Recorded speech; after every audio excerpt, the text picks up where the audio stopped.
would have thought we would do 10 mock drafts before the end of the NFL regular season? Yet here we are. My name is Harrison Graham. Welcome into Chicago Bears Now. Mock draft 10.0 coming at you before Bears versus Packers in Week 18. And before we get into this mock draft, this is the hot debate right now. We're actually going to be back later today with a lot of Justin Fields rumors out there, so stay tuned for that.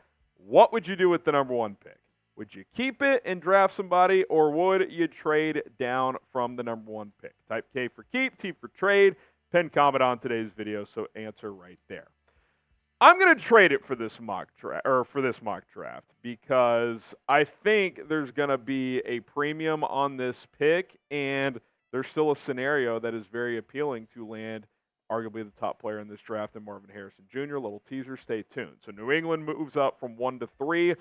They got to give up 35 and a first next year as well, which sounds like a lot. But again, when you look at the current draft order, if you're New England or Washington and you're sitting at number 3 and Arizona is not the other team in front of you, then you're going to have to pay a premium probably because the top 2 picks are almost certainly going to be quarterbacks in this draft. That's why Arizona winning was absolutely huge for the Chicago Bears because they could trade down to 2 or 3 and still draft Marvin Harrison Jr. if they want to go that route because the oddball out, whether it's New England or Washington or, hell, maybe in the Giants in a weird scenario that happens this week, they're going to have to trade a premium to move up, even if it is just a couple of spots. So I think the Cardinals winning was big. If they won again, that would be even bigger to get them further down in the draft order. So in this scenario, guess what? I am able to get Marvin Harrison Jr. while still trading down for an extra second and a first next year, which this almost feels like the dream scenario, especially in the scenario where you're keeping Justin Fields as your starter. Obviously, there's some people that could be in the camp of drafting Caleb Williams, which, again, I'm not giving my final answer until the conclusion of the regular season. But Marvin Harrison, we've talked about him ad nauseum. It's a great wide receiver draft. Malik Neighbors, Rome Odunze are really good in their own right. I think MHJ is slightly above them. He's just got the full package, side speed, route running, yards after the catch. There's just nothing he can't do, and I continue to have visions of him and DJ Moore playing in the same offense, and it's very, very fun to think about, regardless of who the quarterback is, short-term and long. And again, with Arizona clearing it way out of the top 3, the trade down for Marvin Harrison Jr. scenario is alive and well. And if that doesn't get you fired up, if that doesn't get you excited, like it's kind of the best of both worlds of there's this debate, what do you do at 1? Do you draft the quarterback? Do you trade down? Well, you could trade down and still get the best player in this draft in Marvin Harrison Jr. I'm definitely very open to that. So I'm going to trade down again here with my second pick. The Bears' own pick right now is number 10 overall. So just to recap, trading down from 1 to 3, now trading down from 10 to 13 with the New Orleans Saints. I get 13, 46, and 136. They get 10 and 74 from us. So basically I move up from the 3rd to the 2nd round plus add a day 3 pick just to drop 3 picks in round 1. I think pretty good value for Chicago on this front. Hit that subscribe button. It's going to be a wild offseason for the Chicago Bears. You thought last offseason was crazy, and it was.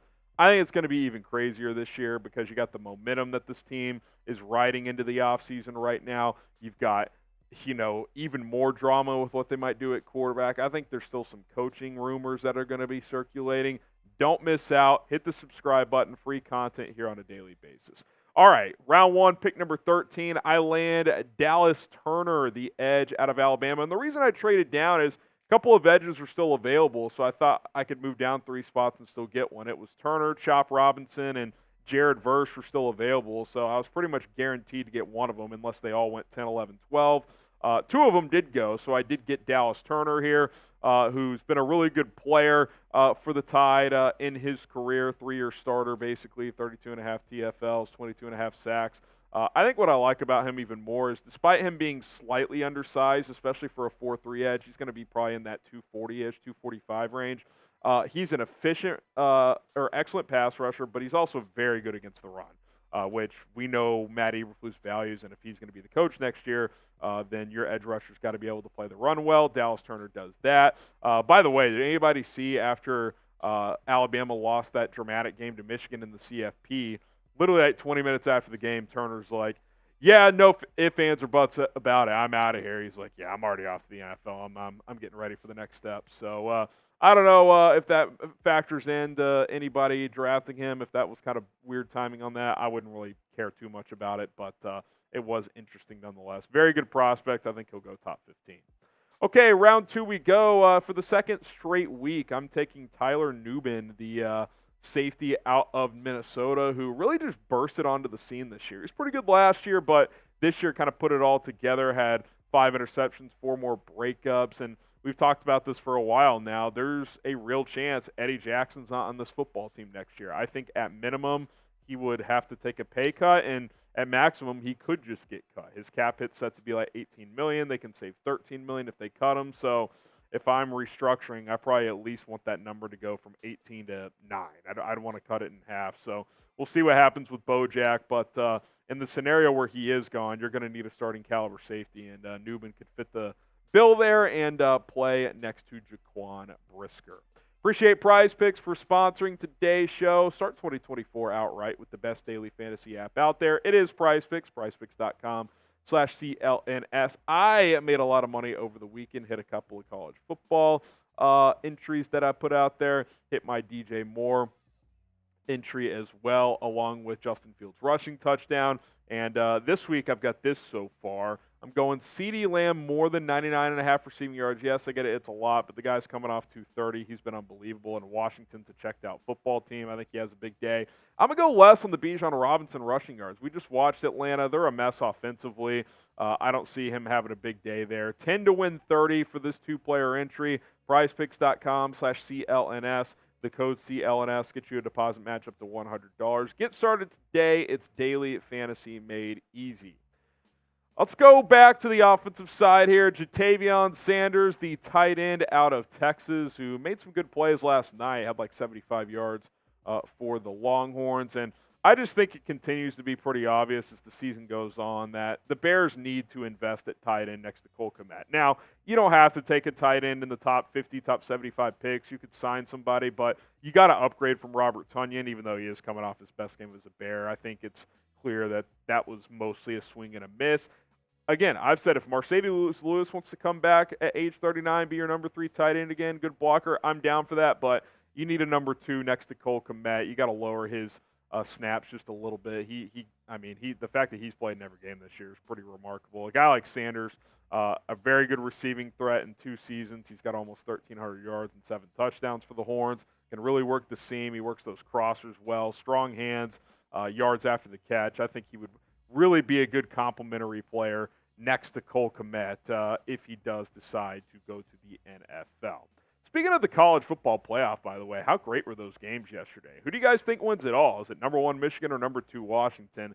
I'm MICH for the Wolverines, WASH for the Washington Huskies. Rolly and I are riding with the Huskies. Let us know who you guys are picking to win it all in the national championship. Okay, no third-round pick because I traded it in that trade that we did with the Saints. So Spencer Rattler, round 4, pick 110, certainly has had an interesting career. The quarterback at South Carolina, 2 years at Oklahoma, technically 3, but he redshirted the first year. 2 at South Carolina.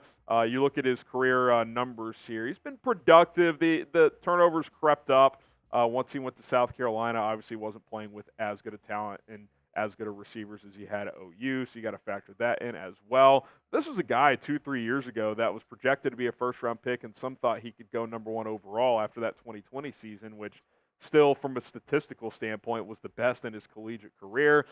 Here's what I like. He's very experienced. He's talented. He's got really good arm strength and can make all the throws. And, again, if you're going to keep Justin Fields, I still think drafting a quarterback anywhere between the 2nd and 4th rounds makes some sense. You could kind of treat that player as like a redshirt year. Tyson Bagent could be the backup, the rookie. You can just strictly develop him. He could be your QB3. And I think Spencer Rattler in the 4th round is worth taking a swing on here. I think at minimum he can be a good backup with his arm talent. And who knows? We don't know what the future holds for Justin Fields. So he could be a guy that you develop and maybe becomes a starter down the road. He definitely has the talent to do so. Now, should the Bears take a quarterback at some point in this NFL draft? I'm not saying number one. I'm saying at some point. Type Y for yes, in for no. I think most teams should draft a quarterback almost every single year. You should always be trying to develop a young guy. So I would type my Y for yes. I do think investing at quarterback at some point in this draft could make some sense. So let me know what you guys think.